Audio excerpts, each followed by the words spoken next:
എല്ലാവർക്കും നമസ്കാരം. ഒരു സ്ഥാപനത്തിൻ്റെ നിലനിൽപ്പിൻ്റെ ഏറ്റവും അടിസ്ഥാനം എന്താണ്? പലരും ചിന്തിക്കാറുള്ളൊരു കാര്യമല്ലേ. എന്തുകൊണ്ടാണ് വർഷങ്ങളോളം ഒരു പ്രസ്ഥാനം നിലനിൽക്കുന്നത്, അത് സ്ഥായിയായി വളരുന്നത് എന്നൊക്കെയുള്ള കാര്യങ്ങൾ. നമുക്കിതിനുള്ള 3 കോറായിട്ടുള്ള റീസൺസ് ഒന്ന് ഐഡൻറ്റിഫൈ ചെയ്യാം. ഏത് സ്ഥാപനങ്ങളെടുത്ത് പഠിച്ചാലും നമുക്ക് മനസ്സിലാക്കാൻ കഴിയുന്നതാണ് ഈ 3 കാര്യങ്ങൾ: പ്രൊഡക്റ്റ്, പ്ലേസ് ആൻഡ് പർപ്പസ്. ഇത് 3നും വ്യക്തമായ ചില കാര്യങ്ങൾ നമ്മളൊന്ന് മനസ്സിലാക്കേണ്ടതുണ്ട്. ഇതൊരു സ്ഥാപനത്തിൻ്റെ നിലനിൽപ്പിൽ വളരെയധികം സ്വാധീനം ചെലുത്തുന്ന കാര്യമാണ്. ആദ്യത്തേത് പ്രൊഡക്റ്റാണ്. ഒരു ഓർഗനൈസേഷനെ ഒരു പ്രൊഡക്റ്റായിട്ടോ ഒരു സർവീസ് പ്രൊവൈഡറായിട്ടോ കാണുകയാണെങ്കിൽ ഒരു ടാഞ്ചിബിളായിട്ടുള്ള കോൺട്രിബ്യൂഷൻ, അതായത് ആളുകൾക്ക് ഫിസിക്കലി ഫീൽ ചെയ്യുന്ന എന്ത് മാറ്റമാണ് ആ സ്ഥാപനത്തിൻ്റെ ഉൽപ്പന്നങ്ങളോ സേവനങ്ങളോ മറ്റുള്ളവരിൽ ഉണ്ടാക്കുന്നത്, അവരിൽ ക്രിയേറ്റ് ചെയ്യപ്പെടുന്ന മൂല്യം എന്താണ്, ഒരു സ്ഥാപനത്തിൻ്റെ ഉൽപ്പന്നങ്ങൾ അഥവാ ആ സേവനങ്ങൾ വഴി മറ്റുള്ളവർക്ക് ലഭിക്കുന്ന വാല്യൂ എന്താണ്, അത് ആ സ്ഥാപനത്തിൻ്റെ നിലനിൽപ്പിൽ വലിയ പങ്ക് വഹിക്കും.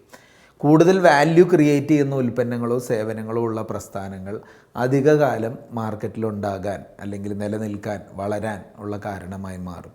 അപ്പോൾ ഇവിടെ ഒന്നാമത് നമ്മളെല്ലാവരും നമ്മളോട് ചോദിക്കുക, നമ്മുടെ സ്ഥാപനം നൽകുന്ന സേവനങ്ങളാവട്ടെ ഉൽപ്പന്നങ്ങളാവട്ടെ ഇത് എത്രത്തോളം കസ്റ്റമേഴ്സിന് അങ്ങനെ ഒരു ഫീൽ ക്രിയേറ്റ് ചെയ്യുന്നുണ്ട്, അത് നമ്മുടെ മുന്നോട്ടുള്ള നിലനിൽപ്പിനും വളർച്ചയ്ക്കും വലിയ കാരണമായേക്കാം. 2, place. The organisation as A working environment ആണ് ഇവിടെ നമ്മൾ പ്ലേസ് എന്നുകൊണ്ട് ഉദ്ദേശിക്കുന്നത്. ഒരു സ്ഥാപനം എന്ന് പറയുമ്പോൾ കുറച്ച് ഉൽപ്പന്നങ്ങളോ സേവനങ്ങളോ നൽകുന്ന സ്ഥലം എന്നുള്ളത് മാത്രമല്ല, ഒരുപാട് ആളുകൾ ഒത്തുചേർന്ന് ഇൻട്രാക്ഷൻസ് നടത്തി നല്ല റിലേഷൻഷിപ്പ് ഉണ്ടാക്കി പ്രവർത്തിക്കുന്ന ഒരിടം എന്നുള്ള ഒരർത്ഥം കൂടിയുണ്ട്. ഇവിടെയാണ് ഒരു സ്ഥാപനത്തിൻ്റെ നിലനിൽപ്പും വളർച്ചയും വളരെയധികം സ്വാധീനിക്കുന്ന ഒരു ഘടകമായി ആ പ്ലേസ് മാറുന്നത്. ആ സ്ഥാപനത്തിൻ്റെ ഭാഗമായി പ്രവർത്തിക്കുന്ന ആളുകൾക്ക് അവിടെ എത്തിച്ചേരുമ്പോൾ, അത് കസ്റ്റമർ ആവട്ടെ സപ്ലയർ ആവട്ടെ ഏത് തരം ആളുകളാവട്ടെ, അവർക്ക് നല്ലൊരു എനർജി കിട്ടുന്ന, നല്ലൊരു വൈബ് കിട്ടുന്ന, നല്ല സന്തോഷത്തോടുകൂടി പ്രവർത്തിക്കാൻ പറ്റുന്ന ഒരു ഇടമായി മാറുമ്പോൾ ആ സ്ഥാപനത്തിൻ്റെ നിലനിൽപ്പ് വളരെയധികം മുന്നോട്ട് പോകുന്നതായി നമുക്ക് മനസ്സിലാക്കാൻ സാധിക്കും. അപ്പോൾ അടുത്ത ചോദ്യം ഇതാണ്: നമ്മുടെ സ്ഥാപനത്തിൽ പ്രവർത്തിക്കുന്ന ആളുകൾ വളരെ ഹാപ്പിയാണോ, നല്ലൊരു എൻവയോൺമെൻ്റ് ആണോ നമ്മൾ പ്രൊവൈഡ് ചെയ്തിട്ടുള്ളത്, നമ്മുടെ ആ സ്ഥലത്തേക്ക് എത്തുമ്പോൾ ആളുകൾക്ക് സന്തോഷത്തോടുകൂടി വർക്ക് ചെയ്യാൻ സാധിക്കുന്നുണ്ടോ? 3ാമത്തെ കാര്യം പർപ്പസാണ്. ഓർഗനൈസേഷൻ ആസ് ഇമ്പാക്റ്റ് മേക്കർ, അതായത് എന്ത് ഇമ്പാക്റ്റാണ് നമ്മുടെ സ്ഥാപനത്തിന് ഉണ്ടാക്കിയെടുക്കാൻ സാധിക്കുന്നത്, അതായത് പർപ്പസ് ക്ലിയർ ആണോ, നമ്മുടെ സ്ഥാപനവുമായി ബന്ധപ്പെട്ട് നിൽക്കുന്ന ആളുകൾക്കൊക്കെ എന്തിന് നമ്മൾ നിലകൊള്ളുന്നു എന്ന കാരണം വളരെ വ്യക്തമാണോ? ചിലപ്പോൾ മാർക്കറ്റിൽ എന്തെങ്കിലും പ്രശ്നങ്ങളെ സോൾവ് ചെയ്യാനായിരിക്കും, ചിലപ്പോൾ എന്തെങ്കിലും മാർക്കറ്റിൽ ഇന്നോവേറ്റീവായ കാര്യങ്ങൾ ചെയ്യാനായിരിക്കും. എന്ത് കോൺട്രിബ്യൂഷനാണ് നമ്മുടെ സമൂഹത്തിലേക്ക് നമ്മുടെ സ്ഥാപനമോ നമ്മുടെ ഉൽപ്പന്നങ്ങളോ എത്തിക്കുന്നത്? ഈ ഒരു പർപ്പസ് ഇതായിരിക്കും ചിലപ്പോൾ നമ്മുടെ സ്ഥാപനത്തെ മുന്നോട്ട് നയിക്കുന്ന കാര്യം. അപ്പോൾ ഇവിടെയും ഒരു ചോദ്യം നമ്മളൊന്ന് ചോദിക്കുക.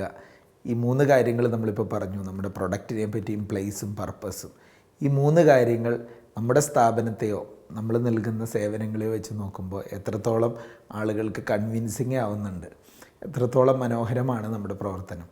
ഈ 3 കാര്യങ്ങളിലും യെസ് ഞങ്ങളുടേത് സൂപ്പറാണ് എന്ന് ചിന്തിക്കുന്ന ആളുകൾക്ക് അല്ലെങ്കിൽ എത്തിപ്പെടാൻ സാധിക്കുന്ന ആ ഒരു റിസൾട്ട് അങ്ങനെയാണ് എങ്കിൽ നമ്മുടെ സ്ഥാപനത്തിൻ്റെ നിലനിൽപ്പ് സുരക്ഷിതമാണെന്ന് നമുക്ക് സംസാരിക്കാം. ഇടയ്ക്കൊന്ന് ചെക്ക് ചെയ്തുകൊണ്ടിരിക്കേണ്ട, ഇവാലുവേറ്റ് ചെയ്തുകൊണ്ടിരിക്കേണ്ട കാര്യങ്ങളാണ് എൻ്റെ സ്ഥാപനത്തിൻ്റെ പർപ്പസ്, നിലനിൽപ്പിൻ്റെ ഉദ്ദേശം നമ്മുടെ സ്ഥാപനവുമായി ബന്ധപ്പെട്ട് നിൽക്കുന്നവരിലൊക്കെ ക്ലിയർ ആണോ? ഞങ്ങളുടെ സ്ഥാപനം എല്ലാവർക്കും സന്തോഷത്തോടുകൂടി പ്രവർത്തിക്കാൻ പറ്റുന്നൊരു സാഹചര്യം ഒരുക്കുന്നുണ്ടോ? നമ്മൾ നൽകുന്ന പ്രൊഡക്റ്റോ സർവീസോ മറ്റുള്ളവർക്കൊരു വാല്യൂ ഫീൽ ചെയ്യുന്നുണ്ടോ? ഉണ്ടെങ്കിൽ നമ്മുടെ സ്ഥാപനം സക്സസ്ഫുള്ളായിട്ട് തന്നെയാണ് പോകുന്നത്, ഇനിയും ഭംഗിയായി തന്നെ പോകും. എവിടെയെങ്കിലും കോട്ടങ്ങളുണ്ടെങ്കിൽ അതൊന്ന് നികത്തി ഈ 3 Pകൾ ശ്രദ്ധിച്ച് മുന്നോട്ട് പോകാൻ ശ്രമിക്കുക. Thank you.